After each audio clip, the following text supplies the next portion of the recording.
dikerjakan berpahala dan ditinggalkan tidak berdosa. Nah, anak-anak itu mau berpahala atau tidak? Berpahala. Adapun dalil atau salah satu dalil dari sujud sahwi ini adalah Nabi Muhammad SAW bersabda, apabila ada seseorang yang lupa dalam sholat ataupun lupa dalam jumlah rakaat sholat, maka hendaklah dia menghilangkan keraguannya dan dia kemudian melanjutkan apa yang diyakininya, dan kemudian ditutup dengan sujud sahwi. Dan kemudian tata cara pelaksanaannya itu bisa dilakukan sebelum salam,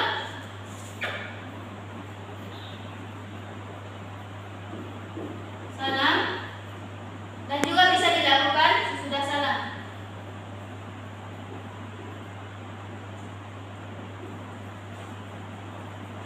Dan adapun yang sesudah salam ini, misalkan sesudah salam kita mengingat ada salah satu rukunnya yang tertinggal, maka disitulah hendak kita disunnahkan untuk melakukan sujud sahwi.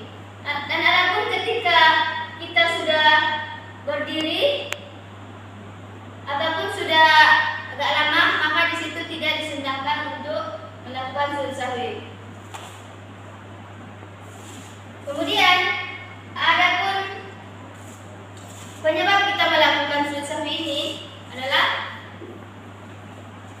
penyebabnya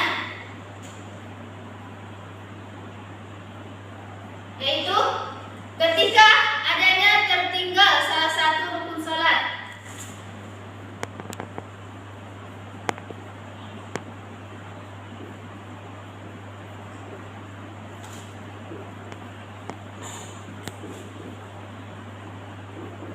Ya, ketika tertinggal salah satu rukun salat, misalkan tertinggal rukun salat itu berapa? Ada 17. Nah, ketika tertinggal salah satu dari rukun itu, misalkan ruku, nah, maka di situ hendaknya kita disunahkan untuk lakukan sujud sahwi. Kemudian penyebab yang kedua yaitu ketika kita ragu ataupun lupa. Ketika kita ragu ataupun lupa melakukan dari jumlah rakaat, maka di situ kita juga disunahkan untuk melakukan sujud sahwi. Kemudian yang ketiga, ketika kita lupa membaca doa kunut, doa kunut. Nah, adapun kegiatan yang doa kunut itu bagi orang yang sudah terbiasa melakukan doa kunut. Adapun bagi orang yang tidak pernah, tidak terbiasa, maka di situ tidak disunahkan dia untuk melakukan sujud sahwi. Kemudian yang keempat itu ketika kekurangan dan kelebihan jumlah rakaat.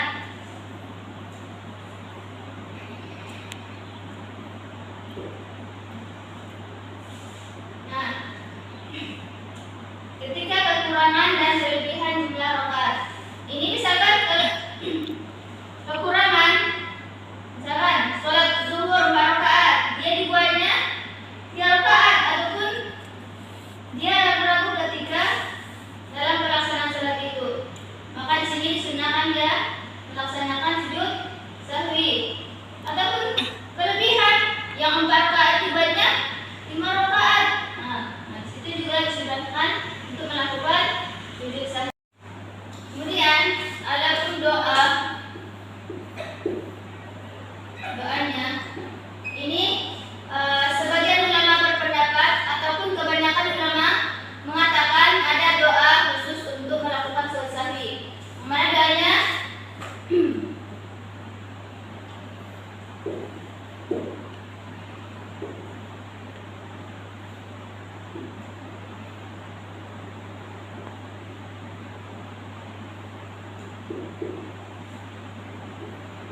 Apa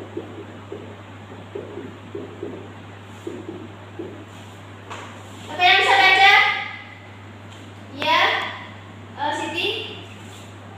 Subhana man la yanamu wala yasmu. Nah, adapun bagi orang yang tidak hafal dengan doa ini, maka dia boleh membaca subhana rabbiyal a'la wa bihamdi. Dan kemudian adapun hikmah dalam pelaksanaan sujud sahwi ini adalah kita sebagai manusia ataupun sebagai hamba Allah, kita tidak boleh sombong. Kita tidak boleh angkuh. Ketika kita ada salah, di situ kita segera minta ampun kepada Allah. Itu juga dengan dalam pelaksanaan sholat. Ketika ada kekurangan, ketika ada keraguan dalam sholat, maka di situ ada kemudahan yang dibuat oleh Rasulullah. Ada juga dia sunnah ataupun untuk menyempurnakan sholat kita yang kurang tadi ataupun yang kita ragu. Nah, ibu mau minta satu orang anak-anak itu untuk maju ke depan untuk mempraktekkan sujud sahwi, ya, biar kita sama-sama tahu gimana prakteknya. Nah, teorinya tadi sudah ya. Buka Mika, Sri Mika, maju ke depan. Nah, ini dalam pelaksanaan sholat dia lupa melakukan ruku. Nah, contohnya Siti ini kan sudah melaksanakan tahiyat akhir. Kemudian sesudah tahiyat akhir dia baru teringat bahwasanya dia ada tertinggal salah satu rukun sholat. Contohnya tadi ruku. Nah, disitulah dia disunahkan. Sudah membaca tahiyat akhir tadi, langsung dia sujud. Berapa kali sujud tadi? Dua kali sujud. Langsung Siti. Nah, ini apa tadi bacanya? Boleh dibaca subhana man la yanamu ataupun boleh juga dibaca subhana rabbiyal a'la wa bihamdi. Nah, kemudian sekali sujud langsung duduk lagi. Nah, baca Rabbighfirli warhamni wajburni warfa'ni warzuqni wahdini wa'afini wa'afani. Kemudian sujud lagi, sujud yang kedua. Nah, dibaca sesuai doa yang tadi. Kemudian langsung dia duduk lagi. Habis itu langsung salam. Ya, langsung salam, tidak baca tahiyat akhir lagi. Seperti itu dia. Yang tadi adalah tata cara sujud sahwi, yaitu sebelum salam. Kemudian Ibu mau jelaskan tentang sujud sahwi sesudah salam. Sama kayak contoh yang tadi. Nah, yang ini kita buat dia kekurangan ataupun rakaatnya lebih, yang zuhur dibuatnya 5 rakaat. Nah, langsung aja ya. Ini sesudah salam baru dia ingat dia bahwasanya dia lupa. Nah, langsung salam Siti. Nah, sesudah salam dia baru teringat, oh saya lupa tadi. Nah, di situ disunahkan dia langsung dia untuk sujud. Sujud. Seperti tadi ya, 2 kali sujud. Siti. 2 kali sujud Siti. Nah, kemudian dia salam lagi dan dia tidak membaca ayat akhir. Nah, begitu. Paham anak-anak Ibu? Paham? Baik, terima kasih ya Siti. Sudah begitu ya. Baik anak-anak, dari penjelasan Ibu tadi mengenai sujud sahwi, ada yang bisa menyimpulkan? Ya, Siti lagi Siti ya. Masya Allah. Dah. Apa tadi?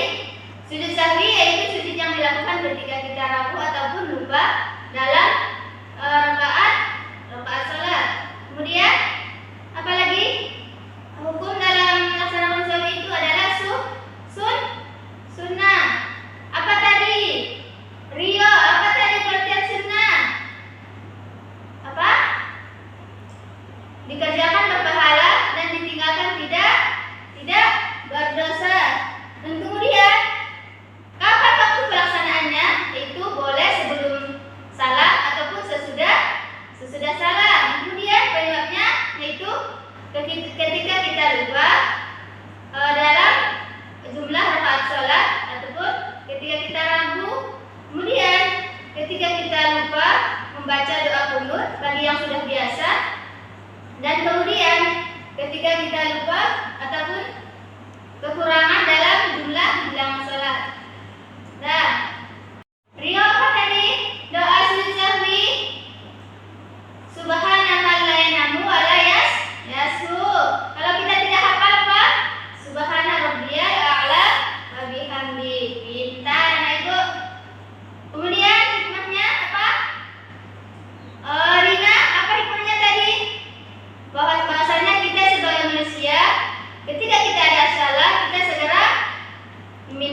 Untuk materi selanjutnya yaitu materi